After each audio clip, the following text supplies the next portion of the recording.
गफा भाई साहब बेस कम करो। हेलो हेलो हेलो अल्हम्दुलिल्लाह अल्हम्दुलिल्लाहि कफा व अला इबादिहिल्लज़ीना इस्तफ़ा अम्मा बअद फ़अऊज़ु बिल्लाहि मिनश शैतानिर रजीम बिस्मिल्लाहिर्रहमानिर्रहीम। अल्लाह रब्बुल इज़्ज़त कुरान पाक में इरशाद फरमाता है, अला इन्ना औलिया अल्लाहि ला खौफुन अलैहिम वला हुम यहज़नून। सदक़ल्लाहुल अज़ीम व सदक़ा रसूलुहुन नबियुल अमीनुल मतीनुल मुबीनुल करीम व नहनु अला ज़ालिका लमिनश शाहिदीन वश्शाकिरीन वल्हम्दुलिल्लाहि रब्बिल आलमीन। वादिये तौहीद के मतवालो, शमए रिसालत के परवानों, गौसो ख्वाजा के दीवानों, औलियाए उम्मत के जानिसारों, सबसे पहले आकाए नामदार मदीने के ताजदार अहमदे मुजतबा मोहम्मद अनिल मुस्तफ़ा सल्लल्लाहु तआला अलैहि वसल्लम की बारगाहे बेकस पनाह में दुरूद व सलाम का हदिया निछावर करें। पढ़िए बाबा से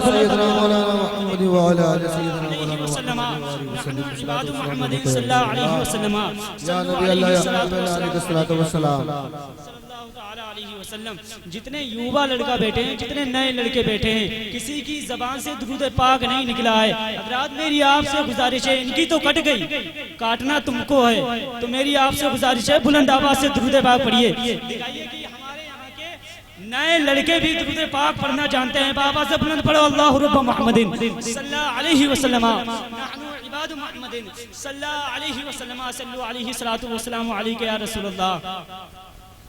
शायर ने कहा था, हम करें बात दलीलों से तो रद्द होती है। वाह वाह वाह। हम करें बात दलीलों से तो रद्द होती है, उनके होठों की खामोशी भी सनद होती है। हम करें बात दलीलों से तो रद्द होती है, उनके होठों की खामोशी भी सनद होती है, और कुछ ना कहने से भी छिन जाता है एजाज़े सुखन। कुछ ना कहने से भी छिन जाता है एजाज़े सुखन, क्योंकि चुप रहने से भी जालिम की मदद होती है। चुप रहने से भी जालिम की मदद होती है। चुप रहने से भी जालिम की मदद होती है। चुप रहने से भी जालिम की मदद होती है। बहुत प्यारा शेर आपकी समातों के हवाले कर रहा हूँ, उम्मीद है कि आपको पसंद आएगा। शायर ने कहा था, नशाने अज़मते बज़्मे जना में रहता हूँ। मचल के बोलो सुभान अल्लाह, और बुलंद आवाज से बोलो सुभान अल्लाह। नशाने अज़मते बज़्मे जना में रहता हूँ, मैं अपने गौस की हिफ़्ज़ो अमा में रहता हूँ। नशाने अज़मते बज़्मे जना में रहता हूँ, मैं अपने गौस की हिफ़्ज़ो अमा में रहता हूँ। कोई जो पूछ ले मुझसे पता तो कहता हूँ। मचल के बोलो सुभान अल्लाह। कोई जो पूछ ले मुझसे पता तो कहता हूँ। मैं अपने ख्वाजा के हिंदुस्तान में रहता हूँ। मैं अपने ख्वाजा के हिंदुस्तान में रहता हूँ। मैं अपने ख्वाजा के हिंदुस्तान में रहता हूँ। और हज़रात, जब बात आ गई ख्वाजा गरीब नवाज की, तो देखिएगा ख्वाजा गरीब नवाज को केवल हिंद की धरती पर ही नहीं माना जाता। तारीख उठाकर देखिए, ख्वाजा गरीब नवाज को सारी दुनिया में माना जाता है। सारी दुनिया में आपके चाहने वाले हैं, सारी दुनिया में आपको मानने वाले हैं। तो शायर ने कहा है, हम गुलामे ख्वाजा हैं, वो हमारा ख्वाजा है। बेशक बेशक। खामोश मिजाजी तुम्हें जीने नहीं देगी, इस दौर में जीना है तो कोहराम मचा दो। और एक शायर ने कहा था, इश्क है तो इश्क का इजहार होना चाहिए। अगर वाकई आशिक़े नबी हो, तो शायर ने क्या कहा, इश्क है तो इश्क का इजहार होना चाहिए। अरे हर आशिक़े नबी दमदार होना चाहिए, हर आशिक़े नबी दमदार होना चाहिए। शायर ने कहा, हम गुलामे ख्वाजा हैं, वो हमारा ख्वाजा है। हम गुलामे ख्वाजा हैं, वो हमारा ख्वाजा है। इस ज़मीन पर सदियों से सिर्फ एक राजा है। हम गुलाम ख्वाजा हैं, वो हमारा ख्वाजा है। इस जमीन पे सदियों से सिर्फ एक राजा है। हज़रत शेर को बगौर सुनना और सुनने के बाद ये सोचना कितनी गहराइयों के साथ इस शेर को पूरा किया गया, क्योंकि मोहब्बत ऐसे ही नहीं होती है। कोई शायर अगर कोई लिखता है तो ऐसे ही नहीं लिखता है, बहुत मेहनत करता है, बहुत सोचता है, तब उसके बाद लिखता है। शायर ने कहा हम गुलाम ख्वाजा हैं, वो हमारा ख्वाजा है। इस जमीन पे सदियों से सिर्फ एक राजा है। हिंद पाक की सरहद हमने खींच ली, लेकिन हिंद पाक की सरहद हमने खींच ली, लेकिन इस तरफ भी ख्वाजा है, उस तरफ भी ख्वाजा है। बेशक सुभान अल्लाह, क्या बात है, वाह। और हजरात बस आखिरी शेर और पेश करूंगा, और मुझे उम्मीद है वो शेर अपने गांव वाले बहुत पसंद करते हैं। जी पसंद क्यों ना हो, शायर ने कहा फजले रब्बुल उला और क्या चाहिए। मेरी सबसे ज्यादा पसंद का शेर किसी एरा घेरा नत्थु खैरा का नहीं, बल्कि इमाम अहमद रजा खान का है, कहो सुभान अल्लाह। तो शायर ने कहा फजले रब्बुल उला और क्या चाहिए, मिल गए मुस्तफा और क्या चाहिए, क्या चाहिए, फजले रब्बुल उला और क्या चाहिए, मिल गए मुस्तफा और क्या चाहिए, दामने मुस्तफा जिसके हाथों में है उसको रोजे जजा और क्या चाहिए। क्यों कहूँ ये आता वो आता चाहिए, उनको मालूम है हमको क्या चाहिए। आशिकाने नबी की है दिल की सदा, सब्ज गुंबद के साए में घर चाहिए। और भरती झोली मेरे सरकार ने मुस्कुरा कर कहा और क्या चाहिए। आला हजरत ने कलम उठाया, उठाने के बाद लिख दिया कौन देता है देने को मुँह चाहिए, देने वाला है सच्चा। नारे तकबीर, नारे रिसालत, नारे गौस, उर्से सालेही हसनी जहांगीरी, उर्से सालेही हसनी जहांगीरी, नारे तकबीर, नारे रिसालत, वाह। जुल्म के साए में पर तोलेगा कौन, देखना यह है कि लब खोलेगा कौन। सच बयां करना जरूरी है बहुत, मैं भी चुप बैठा तो फिर बोलेगा कौन, मैं भी चुप बैठा तो फिर बोलेगा कौन। हज़रात मैंने अभी जिस आयत करीमा की तिलावत का शर्फ हासिल किया, रब्बे कायनात ने इरशाद फरमाया अला, यानी खबरदार हो जाओ। हज़रात आप कुरान को पढ़िए, मेरे रब ने अपनी वहदानियत के बारे में बताया, अला का लफ्ज नहीं इस्तेमाल किया।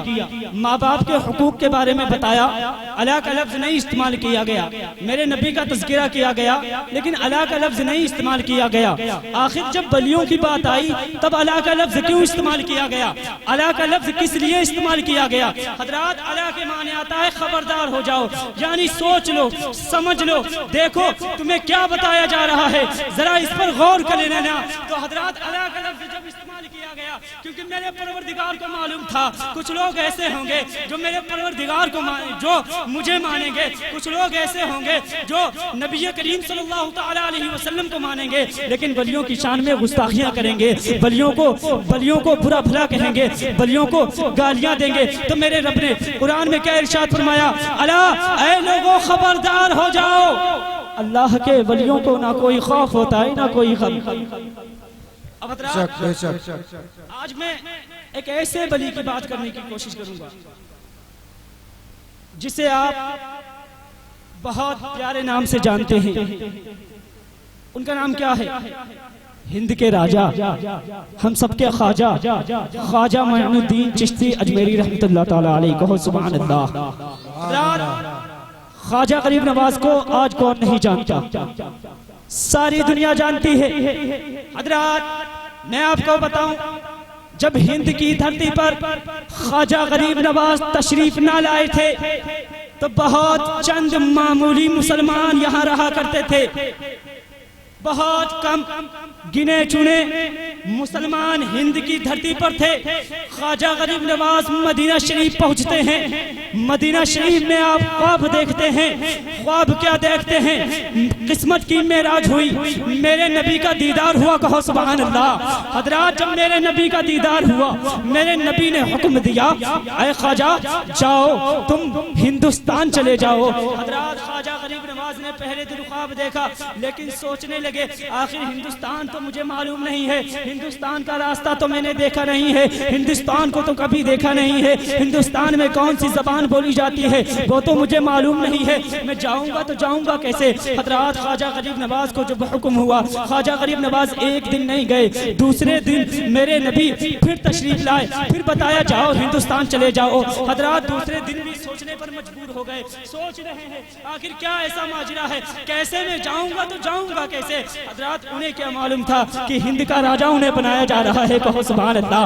हजरात ख्वाजा गरीब नवाज दूसरे दिन भी नहीं आए, तीसरे दिन ख्वाब में फिर मेरे नबी का दीदार हुआ, कहो सुभान अल्लाह। हजरात जब तीसरे दिन मेरे नबी का दीदार हुआ, गौर करना इस बात पर, ख्वाजा गरीब नवाज ने फौरन मेरे नबी की बारगाह में अर्ज की, या रसूलुल्लाह अलैहिस्सलातु वस्सलाम जरा ये बताइए मैं हिंद की धरती पर चला तो जाऊं, मुझे हिंदी भाषा तो नहीं आती है, हिंद में कई ऐसे शहर हैं जहां अलग अलग भाषाएं बोली जाती हैं, अलग अलग जबानें बोली जाती हैं, मैं वहां कैसे बोलूंगा।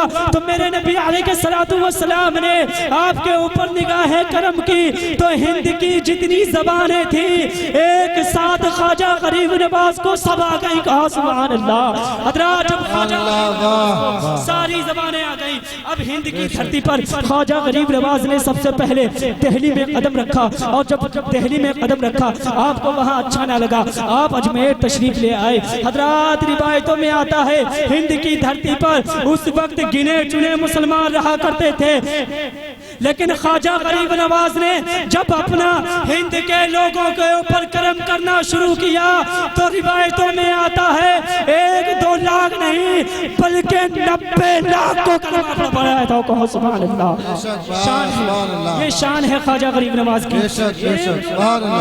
बल्कि 90 लाख को कलमा ख्वाजा गरीब नवाज को ख्वाजा गरीब नवाज ने पढ़ाया। और देखिएगा आज हम लोग जिन्होंने कलमा पढ़ा था आज हम लोग उन्हीं की औलाद हैं, वरना पता नहीं हम किस घर में पैदा हुए होते, क्या हमारी हैसियत होती, क्या हमारी औकात होती।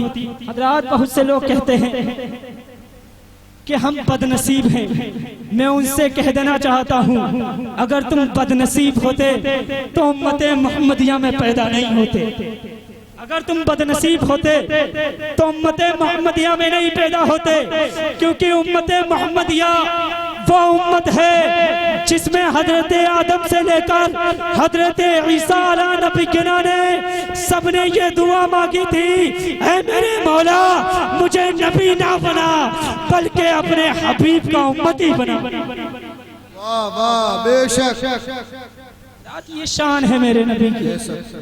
अच्छा एक चीज पर आप गौर करो, मेरे नबी को जो चीज मिली सबसे बेहतर मिली, सबसे अच्छी मिली, क्योंकि मेरे नबी के उम्मती तमाम उम्मत में सबसे अफजल आला होंगे, कहो सुभान अल्लाह। वो अलग बात है कि हम लोग गुनहगार हैं, सियाहकार हैं, बदकार हैं, लेकिन अपने नबी की उम्मत में हैं। हजरात मैं आपको एक बात और बताऊं, क्या आपने 12 वो करामत सुनी होगी कि ख्वाजा गरीब नवाज एक कासे में पूरे अनाज सागर को समाया था, सुना है ना। कभी आपने गौर किया है कि ख्वाजा गरीब नवाज ने आखिर वो करामत क्यों दिखाई थी। आप तो उस घराने से हैं, आप तो उस घराने से हैं जिन्होंने 3 दिन भूखे प्यासे रहकर अपना सर कलम करवा दिया था, लेकिन करामत नहीं दिखाई थी, पानी के लिए दुआ नहीं मांगी थी, लेकिन ख्वाजा गरीब नवाज ने अजमेर की धरती पर एक कासे में पूरा अनाज सागर कैसे समा लिया था। तो मैं आपको बताऊं, ख्वाजा गरीब नवाज ने उन लोगों को जवाब दिया था जो लोग कहा करते थे कि इमाम हुसैन के पास अगर पावर होता तो पानी मंगा लेते, इमाम हुसैन अगर इतने पावरफुल होते तो अगर अपना पैर जमीन पर मारते तो चश्मे उबल आते, इमाम हुसैन अगर इतने पावरफुल होते तो नहरे फुरात को हुक्म दे देते तो उनके खुद खेमे में आ जाता। उनके पास कोई पावर नहीं था, उनके पास कोई ताकत नहीं थी, तो ख्वाजा गरीब नवाज ने कई 100 सालों के बाद उनकी जबान इस तरीके से खामोश की थी, ऐ लोगों तुम मेरे दादा जान की तो बात मत करो, जरा उनके पोते को देख लो। जब उनके पोते के पास इतनी ताकत और कुव्वत है कि अगर वो अना सागर को हुक्म दे देता है, अगर वो अना सागर को इशारा कर देता है तो एक छोटे से काशे में पूरा अना सागर समा जाता है। तो अंदाजा लगा लो, जब मेरे अंदर इतनी ताकत और कुव्वत है, जब मेरे अंदर मेरे परवरदिगार ने इतनी ताकत और कुव्वत अता की है, तो अंदाजा लगा लेना कि मेरे दादा जान के अंदर कितनी ताकत और कुव्वत होगी।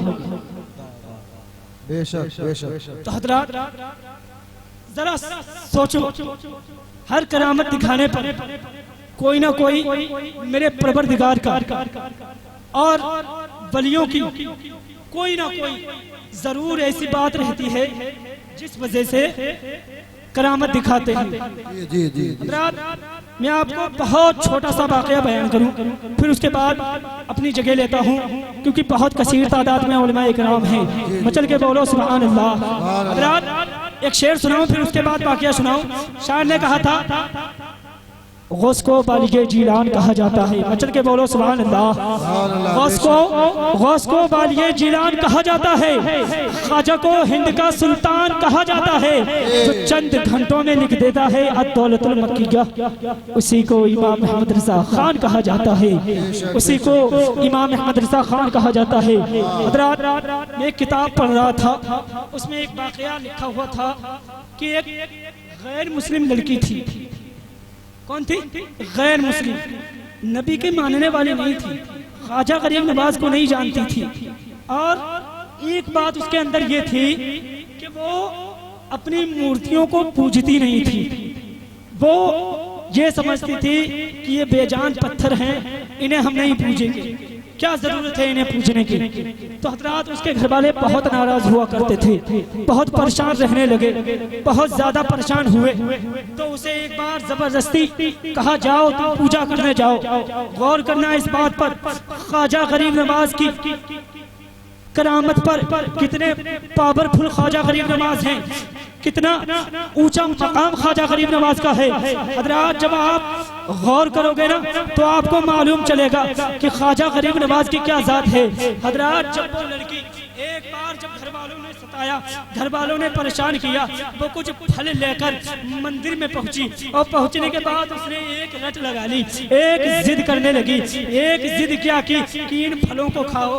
हजरात वो पत्थर के सामने क्या कह रही है, ये जो फल रखे हैं इन्हें खाओ। एक बार कहा, दो बार कहा, तीन बार कहा, चार बार कहा, वो कह रही है, रोती जा रही है कि इन फलों को खाओ वरना मैं तुम्हारे पास कभी नहीं आऊंगी। हजरात पत्थर की मूर्ति खाते तो खाते कैसे? गौर करना इस बात पर, खाते तो खाते कैसे? किस्मत की मेराज हुई, ख्वाजा गरीब नवाज उधर से निकल रहे थे, कहो सुभान अल्लाह। हजरात जब ख्वाजा गरीब नवाज ने उसे देखा, देखने के बाद वो पूछने लगे, क्या बात है बेटी, बहुत परेशान लग रही है। तो उसने कहा, मैं पहली बार मंदिर में पूजा करने के लिए आई हूँ, मैं पहली बार यहाँ दर्शन करने के लिए आई हूँ, लेकिन मेरी ये बात नहीं सुन रहे हैं। मैं इन्हें कुछ फल खिला रही हूँ लेकिन ये खाने के लिए तैयार नहीं है। गौर करो मुसलमानों, ख्वाजा गरीब नवाज ने एक बार कहा था, अरे ये बच्ची इतने प्यार से खिला रही है तो खा क्यों नहीं लेते। कसम खुदा की, उस पत्थर की मूरत ने जितना सामान था सबको उठाया, उठाने के बाद एक साथ खा लिया, कहो सुभान अल्लाह। जब बच्ची ने ये देखा, देखने के बाद वो खुशी खुशी झूमती हुई अपने घर पहुंची। पहुंचने के बाद उसके घर वालों ने कहा, ये बताओ पूजा का सामान कहाँ है, जो तुम सामान लेकर गई थी वो सामान कहाँ है। गौर करो मुसलमानों, उसने कहा वो तो मैंने भगवान जी को खिला दिए। हजरात उसके घर वाले चक्कर में पड़ गए, उसके घर वाले सोचने लगे, यार अजीब लड़की है, हम लोग बरसों से पूजा कर रहे हैं, कभी हमारा सामान तो खाया नहीं, ये पहली बार गई, इससे इतने मुतासिर हो गए, इसकी इतनी बात मान ली, इसकी फौरन इसका जो शीरीनी थी, यानी इसका जो पूजा का सामान था वो फौरन खा लिया। हजरात गौर करना, तो उससे पूछा गया, जरा ये बताओ कि कैसे खाया। तो उसने बताया, मैं बहुत देर से ये रट लगाए हुई थी, मैं बहुत देर से ये अर्ज कर रही थी, मैं बहुत देर से प्रार्थना कर रही थी कि खा लो खा लो खा लो, लेकिन नहीं खाया। जब ख्वाजा गरीब नवाज वहाँ पहुँचने के बाद उन बाबा ने कहा कि खा लो। जून बाबा की जैसे ही बात सुनी तो उसने फौरन ही खा लिया। गौर करना, जब उसके घर वालों ने ये बात सुनी, सुनने के बाद वो झूमते हुए ख्वाजा गरीब नवाज की बारगाह में पहुंचे और दिल में क्या सोच रहे थे कि जिसकी बात हमारे भगवान सुनते हो उनका मर्तबा कितना अफजल व आला होगा। तो हजरात उन्होंने फौरन कलमा तैयबा पढ़ा, अशहदु अल्ला इलाहा इल्लल्लाहु व अशहदु अन्ना मुहम्मदन अब्दुहु व रसूलुहु। चलते चलते बस इतना ही कहूँगा, मौसम बना है, बरसात होगी, जिंदगी रही इंशाअल्लाह ताला, फिर कभी मुलाकात होगी। वमा अलैना इल्लल बलाग। अस्सलामु अलैकुम। जनाब मोहतरम हाफिज सिद्दीक साहब ना तो रसूल अकरम से पढ़े आकर के, और मैं गुजारिश करूंगा अपने तमाम गांव वालों से, पढ़ने वाले हजरात से